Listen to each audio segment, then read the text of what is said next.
Shabbat Shalom Ouvrir les amis, Shabbat Parashat Vaera. Je voudrais dédier ces quelques paroles de Torah pour la guérison complète et rapide de David Meir Ben Mazal, qu'Akadosh Baruch Hu lui envoie une grande et bonne guérison Bezrat Hashem, et bien sûr le Havdil à toutes les personnes qui nous ont quittés, qu'Akadosh Baruch Hu les mette dans le faisceau du Gan Eden, puisqu'aujourd'hui ce soir c'est l'Askara de la tante de ma femme, Alice Chaya Simcha Batsara, que Akadosh Baruch Hu la mette dans le faisceau du Gan Eden, Mikedem Amen. Parashat Vaera. On est dans la deuxième paracha du Sefer Shemot. On va arriver dans cette paracha à une nouvelle étape dans la libération, dans la Géoula. On arrive au début d'entre guillemets la revanche d'Akadosh Baruch Hu sur les Égyptiens. On va avoir dans cette paracha plusieurs des plaies qui vont être établies. Mais avant de parler des plaies, il faut comprendre que la paracha de la semaine dernière, elle s'arrête sur une revendication de Moshe envers Dieu. Moshe dit à Hachem, je comprends pas, il y a un souci. Dieu, toi qui es tout, toi qui sais tout, toi qui fais tout, tu m'as envoyé chez Pharaon pour libérer le peuple d'Israël.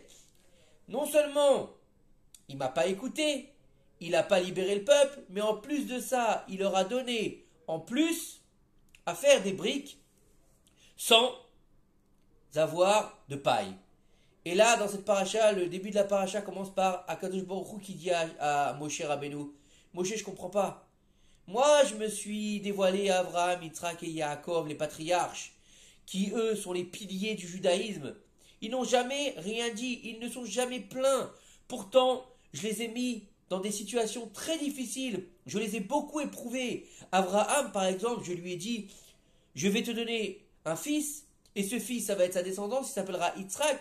Et juste après, je lui ai dit, prends ton fils Yitzhak et va le sacrifier. Est-ce que tu crois qu'Abraham, il m'a dit, oui, pourquoi, comment, je comprends pas, mais c'est mon fils, j'ai pas envie de le sacrifier? Non, il s'est levé le matin, il a été pour sacrifier son fils. Yitzhak, 37 ans, c'est comment dire, celui qui doit hériter d'Abraham. On lui dit, on va te couper la tête, il dit, ok, il n'y a pas de problème, je veux être un sacrifice parfait. Il dit rien. Yaakov, Yosef, Dina et tout le tralala, il a une vie horrible, avec son beau-père, avec son frère, il dit rien. Il a le malheur de dire que ses jours ils étaient un peu difficiles et on lui enlève 30 ans de vie. Bref. Et là il lui dit je comprends pas, alors que je leur ai même pas donné complètement qui j'étais. Alors ça veut dire quoi? Akadosh Baruch Hu va dire à Moshe Rabbeinu, les patriarches, je me suis dévoilé à eux avec l'attribut du nom de Shaddai. Shaddai c'est celui qui est caché dans la nature, c'est-à-dire que je me suis dévoilé aux patriarches caché dans la nature. Tout ce qui a été fait jusqu'à maintenant, Moshe, depuis la création du monde, depuis Adam Arishon et la sortie du Gan Eden, jusqu'à aujourd'hui, jusqu'à la libération, le début de la Géoula Shlema, on était cachés dans la nature, à tel point que Yosef dira à Pharaon, Elohim va me donner le moyen de t'expliquer ton rêve. Elohim, c'est la vertu de la nature. Et là, il lui dit, à partir d'aujourd'hui, je vais utiliser le tétragramme, le Yud Ke Vav Ke, le nom imprononçable, ce que les témoins, ils essaient de nous faire croire que c'est eux qui ont la vérité. Non, le Shem, le nom donc d'Hachem, le Yud Ke Vav Ke, le tétragramme imprononçable, eh ben Dieu il lui dit c'est celui-là, qui est illimité. Il lui a dit, tu leur diras que je serai celui que je serai. Ça veut dire quoi? Ça veut dire que j'ai été, je suis et je serai. Aujourd'hui, et je ne vais plus me cacher dans la nature, mais je vais me dévoiler dans la nature. À tel point que je vais transformer la nature pour la sortie d'Égypte.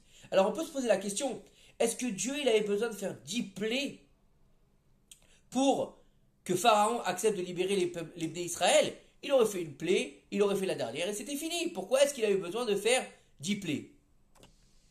Et en fait, nos sages nous expliquent que c'est pas pour Pharaon qu'il a fait les 10 plaies, mis à part dans le fait que dans la Masechet Avot, on voit qu'il y a marqué par 10 paroles, il a été créé le monde, et donc par 10 plaies pour punir les mécréants qui ne croient pas aux 10 paroles de la création du monde. Mais qui plus est, en fait, les 10 plaies d'Égypte ne sont pas que pour les Égyptiens.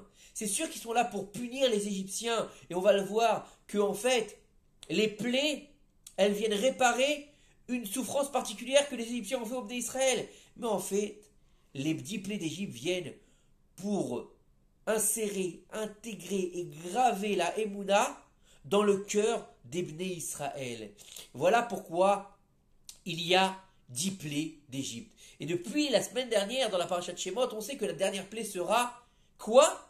La mort des premiers-nés. Pourquoi? Il lui a dit, il a pris en esclavage, il ne veut pas libérer Béni Bechor Israël, mon fils, mon premier-né Israël, mes prémices, les prémices, ma première pensée dans la création du monde, Bereshit bara Elohim.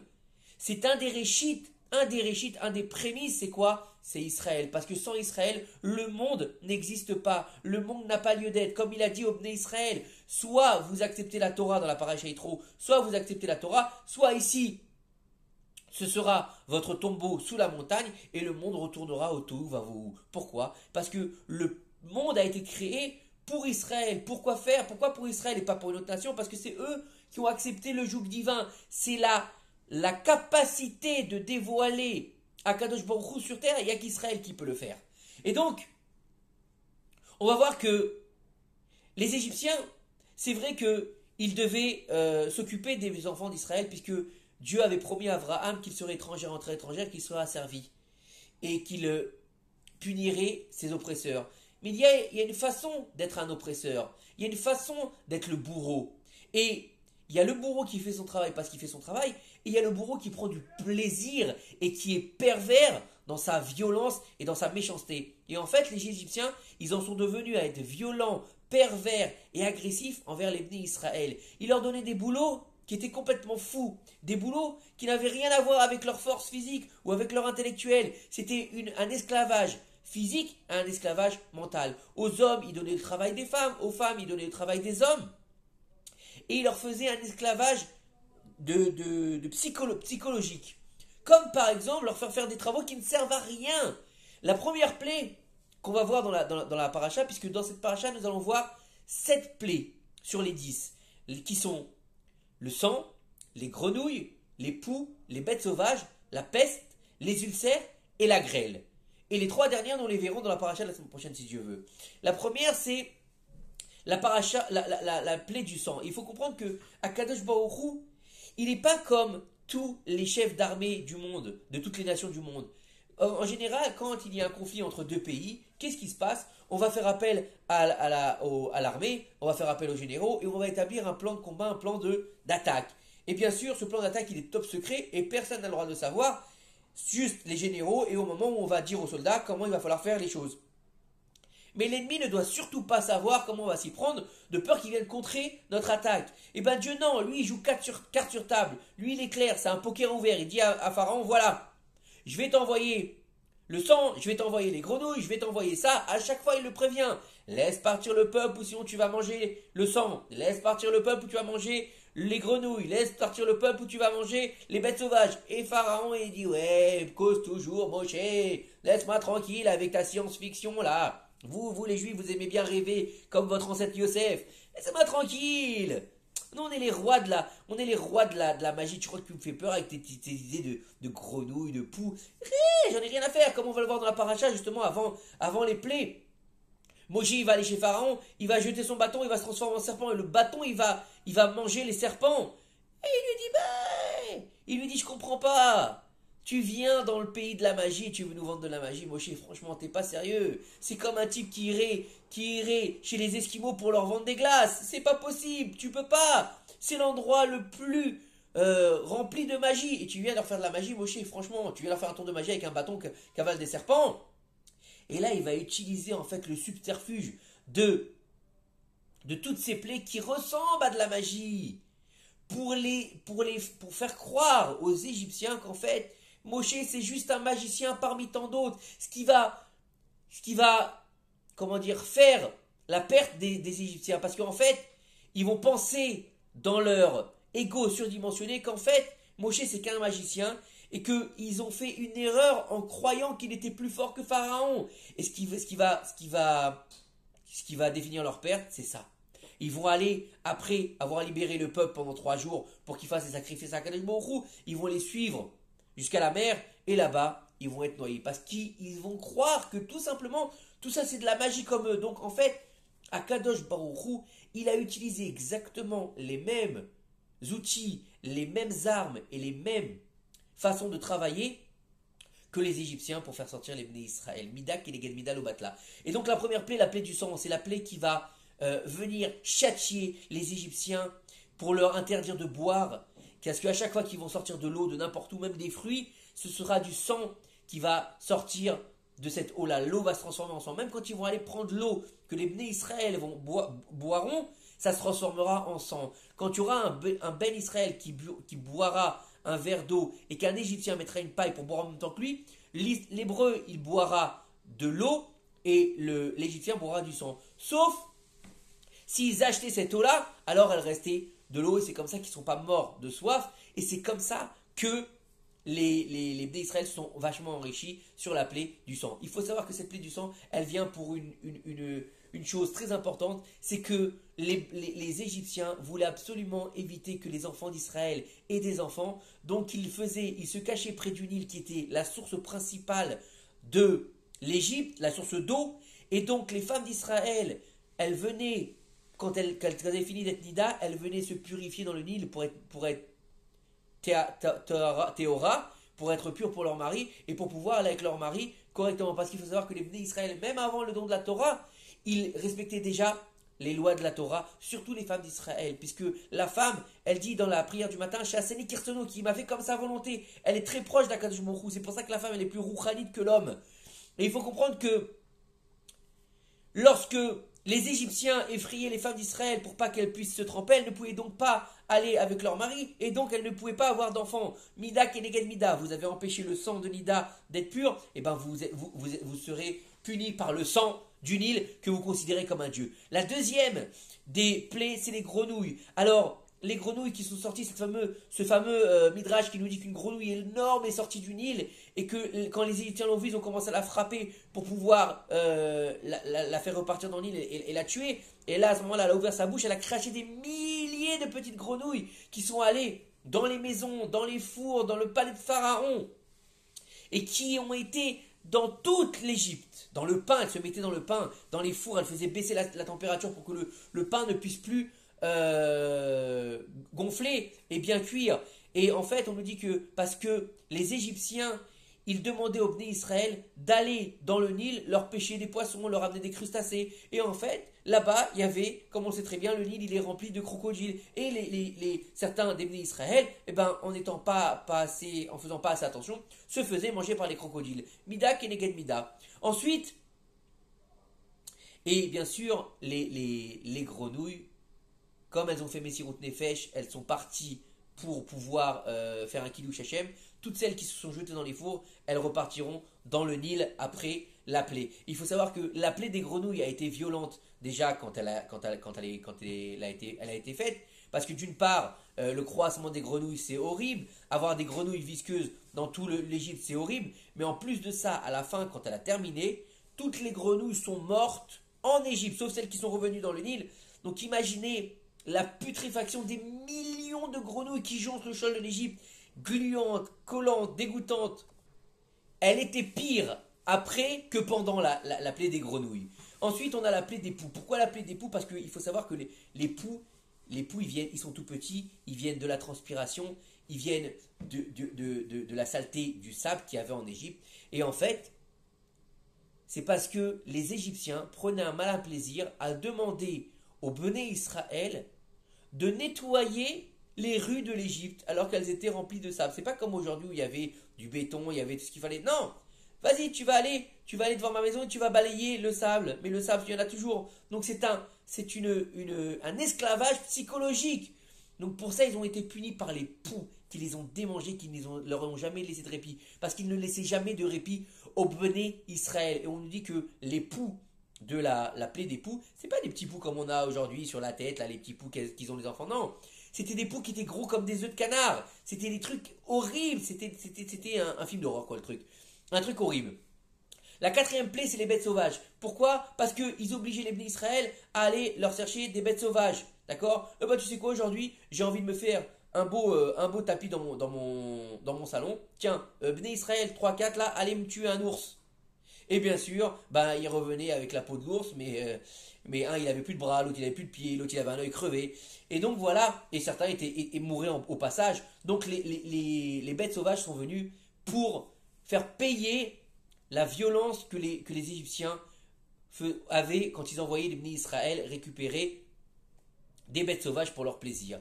La cinquième, c'est la peste qui a touché surtout les animaux des Égyptiens. Et pourquoi? Bah parce qu'en fait, les Égyptiens demandaient aux enfants d'Israël de s'occuper de leurs animaux domestiques. Mais ils leur demandaient de s'occuper de leurs animaux domestiques la nuit, le jour, le matin, le soir, malades, pas malades, les mettre, de les faire accoucher même s'ils n'avaient pas faire accoucher, etc., etc. Donc il a fallu que la peste décime les animaux des Égyptiens. Parce qu'en fait, il faut savoir que, étant donné que l'homme, il a aussi une implication sur le monde, donc en fait, les Égyptiens avaient mis dans leurs animaux la méchanceté qu'ils avaient eux-mêmes. Comme on l'a vu au moment du déluge, les animaux ont été détruits, le monde a été détruit, la terre a été détruite. Pourquoi? Parce que l'homme, il a une influence sur tout. L'homme, il a une influence. Et si tu as un homme qui est gentil, doux, attentionné, il aura une influence aussi bien sur lui que sur ses semblables, que sur sa maison, que sur ses animaux. Alors qu'un autre qui est violent, agressif, eh ben ce sera la même chose mais de l'autre côté. Souvent on rentre dans des maisons, des fois on rentre dans une maison, ah on connaît pas la maison, on connaît personne, mais on se sent bien. On a l'impression d'être chez Ikea. Et des fois tu rentres dans une maison, même si c'est des gens que tu connais, et tu as tout de suite envie de te sauver. Pourquoi? Parce qu'il y a la Roma dans la maison, parce qu'ils ont tellement mashpia, ils ont tellement influencé les lieux que leur ressenti se fait ressentir dans les murs. Voilà. Et donc c'était ça la cinquième des plaies. La sixième des plaies, c'est les ulcères. Alors là, c'était la plaie terrible. Ils étaient recouverts d'ulcères. Nos sages nous disent que c'était des ulcères très particuliers parce qu'ils étaient durs à l'extérieur et mous à l'intérieur. Donc en fait, s'ils mettaient des crèmes, ça devenait mou à l'extérieur et dur à l'intérieur. S'ils voulaient se gratter, ça explosait dans tous les sens. C'était terrifiant. Et en fait, ça c'était parce qu'il ne laissait jamais de répit aux enfants d'Israël. Il leur a laissé même pas le temps de se gratter. Ah, vous leur avez même pas laissé le temps de se gratter, d'aller se reposer, d'aller déjeuner correctement, d'aller dîner correctement, d'avoir un petit peu de respiration, de s'arrêter un petit peu, et ben vous n'aurez pas une seule seconde de répit. Vous allez vous gratter jusqu'à la mort. Vous allez ne plus pouvoir vous supporter. Comme eux, ils ne supportaient plus leur vie, vous n'allez plus pouvoir vous supporter.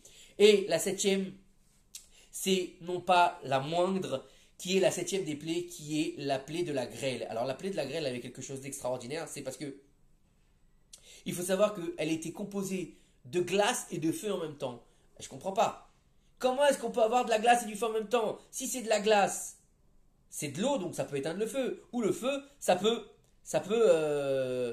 faire fondre la glace. Donc comment ça se fait? Il faut savoir que les ennemis jurés, le feu et l'eau, ont fait la paix juste à ce moment-là pour faire la volonté du Créateur. Si le feu et l'eau ont réussi à faire la paix, pour faire la volonté du Créateur, pour faire libérer le peuple d'Israël d'Égypte, pour faire la Géoula Shlema, à plus forte raison, nous qui sommes des êtres humains, de chair et de sang, on est capable de faire la paix entre nous pour pouvoir faire venir la Géoula. Il faut savoir que c'est dans cette paracha qu'on va découvrir enfin ces fameuses 4 coupes de Pessah, celles qu'on va dire, je vous sortirai, je vous prendrai, je vous amènerai dans votre terre. Parce que c'est, en fait, la sortie d'Égypte, c'est pas une fin en soi, c'est juste le début de l'histoire. C'est la pierre angulaire du peuple d'Israël. Dans toutes les prières, on rappelle, et tu te rappelles quand tu es sorti d'Égypte, et tu te rappelles la sortie d'Égypte, et rappelez-vous de la sortie d'Égypte. C'est vraiment la pierre angulaire du peuple d'Israël, parce que le peuple d'Israël commence à exister à partir de quand? À partir de la sortie d'Égypte. C'est un peuple qui sort d'Égypte. Et tu diras au peuple, et tu iras avec le peuple, et tu prendras le peuple. Avant ça, il n'y a pas de peuple, il n'y a que des enfants d'Israël. Donc le peuple d'Israël, il va naître quand? À la sortie d'Égypte. Donc tout ce qu'on va vivre aujourd'hui dans les parachiotes, dans la paracha Vaïra, Bo, Béchala, Ritro, c'est quoi? C'est en fait la révélation du tétragramme dans la nature, au-delà de la nature, pour enfin créer l'entité première de la réflexion première de la création du monde qui s'appelle Israël.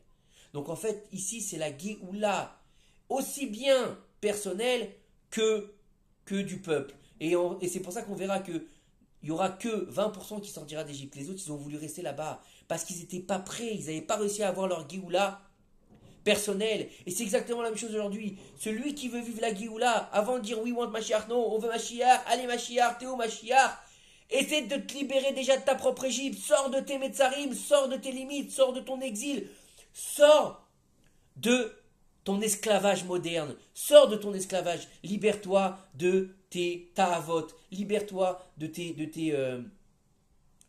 envies, de tes désirs. Tu es complètement esclave de tes envies. Lui, il est esclave de sa bouffe, lui, il est esclave de sa sexualité, lui, il est esclave des jeux vidéo, lui, il est esclave de ses achats. Il est boulimique, un besoin toujours d'avoir plus, de vouloir plus, de recevoir plus. Donc on n'arrive jamais en fait à la fin et on est esclave de nos propres désirs. Et donc en fait, nos sages nous disent que faut savoir que il n'y a pas un homme qui quitte ce monde sans avoir réussi à apaiser la moitié de ses désirs. Donc en fait, la course au désir, la course au besoin, la course à la ta'ava, elle ne sert à rien parce que quoi qu'il arrive, ce sera jamais complètement apaisé. Parce que celui qui a 100, il veut 200. Celui qui a 200, il veut 400. Celui qui a 400, il veut 800. Ça n'a jamais de limite. En fait, pour pouvoir être apaisé et réussir à avoir enfin Shalvat Nefesh, une tranquillité d'esprit, eh ben, il faut être content de ce qu'on a et il faut utiliser ce qu'on a pour son service divin. C'est-à-dire que si tu utilises ta matérialité pour ton propre plaisir, pour ta propre personne, tu ne seras jamais rassasié. Par contre, si tu utilises ta matérialité pour servir à Kadosh Baruch Hu, tu seras le plus heureux des hommes parce que tu seras un homme libre. Un homme libre, c'est pas un homme qui possède une maison, une voiture, un poney, je sais pas moi, un château en Espagne. Non, non, pas du tout. Un homme libre, c'est celui qui a compris que sa mission de vie, c'est d'être le représentant sur terre d'Akadosh Baruch Hu. Que ces quelques paroles nous aident, Bezrat Hashem, à enfin voir le bout du tunnel et enfin voir la Géoula Bimera Bemenu. Amen. Shabbat, Shalom, Mevorach.